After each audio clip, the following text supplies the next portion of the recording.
Perkenalkan, saya Galet Dia Paat dari kelas A2 semester 5 dan saya mahasiswa aktif di Universitas Pembangunan Indonesia Manado, Fakultas Keperawatan. Video ini dibuat untuk memenuhi tugas ujian akhir semester dari mata kuliah keperawatan menjelang ajal dan paliatif dengan dosen pengampu Nurse Verjaina Mastur Eskep MKep. Di video ini saya akan membahas tentang asuhan keperawatan pada pasien terminal illness. Keadaan terminal adalah suatu keadaan sakit di mana menurut akal sehat tidak ada lagi harapan bagi si sakit untuk sembuh. Keadaan sakit itu dapat disebabkan oleh adanya suatu penyakit atau suatu kecelakaan. Kondisi terminal adalah suatu proses yang progresif menuju kematian yang berjalan melalui suatu tahapan proses penurunan fisik, psikososial, dan spiritual bagi individu. Untuk ciri-ciri penyakit terminal, yaitu pertama, penyakit tidak dapat disembuhkan. Kedua, mengarah pada kematian. Ketiga, diagnosa medisnya sudah jelas. Keempat, tidak ada lagi obat untuk menyembuhkan penyakit tersebut. Kelima, prognosisnya jelek. Dan terakhir bersifat progresif.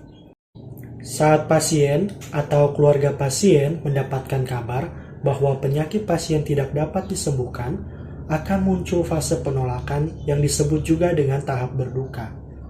Ini dimulai dari tahap pertama, yaitu denial atau pengingkaran, yaitu kondisi fase di mana tidak dapat menerima dirinya menderita penyakit terminal. Lalu kedua, fase anger, yaitu kemarahan, di mana pasien mengarahkan kemarahannya kepada perawat atau petugas medis. Lalu ketiga, bargaining atau tawar-menawar, yaitu saat klien akan mulai takut penyakitnya semakin parah dan juga takut untuk menghadapi kematian. Lalu keempat, fase depresi. Fase ini, klien mulai menarik diri, menutup dirinya dari lingkungan sosial, merasa cemas dan juga menangis. Dan terakhir adalah fase penerimaan. Di fase ini, klien mulai bisa menerima kondisinya. Diperlukan adanya penanganan nyeri untuk pada pasien terminal atau disebut juga pasien paliatif, yang merupakan hal penting dalam meningkatkan kualitas hidup pasien tersebut. Nyeri ini dapat diatasi dengan obat maupun non-obat.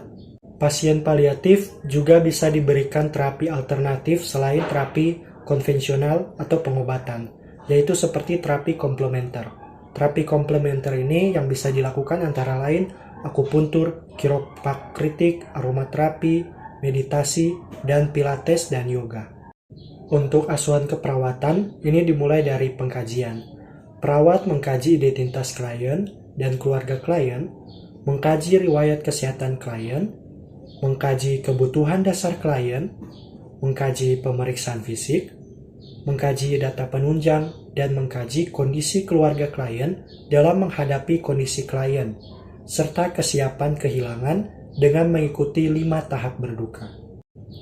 Untuk diagnosa keperawatan yang dapat mungkin muncul pada pasien terminal illness, ini didasarkan pada Nanda Nignok, yaitu duka cita, ketidakefektifan coping, dan juga ketidakmampuan coping keluarga berhubungan dengan kehilangan. Sekian presentasi saya juga ingin merekomendasikan kepada kalian untuk menuntut ilmu dengan bergabung di Universitas Pembangunan Indonesia Manado, khususnya pada Fakultas Keperawatan. Di sini para dosen pengajar akan memberikan ilmu yang sangat bermanfaat dan dapat membantu kalian untuk menjadi seorang perawat profesional. UNPI juga memiliki berbagai fasilitas yang dapat menunjang perkuliahan kalian agar ilmu yang didapatkan bisa dipraktikkan langsung, disertai dengan lingkungan kampus yang nyaman. Saya sendiri bangga menjadi mahasiswa UNPI.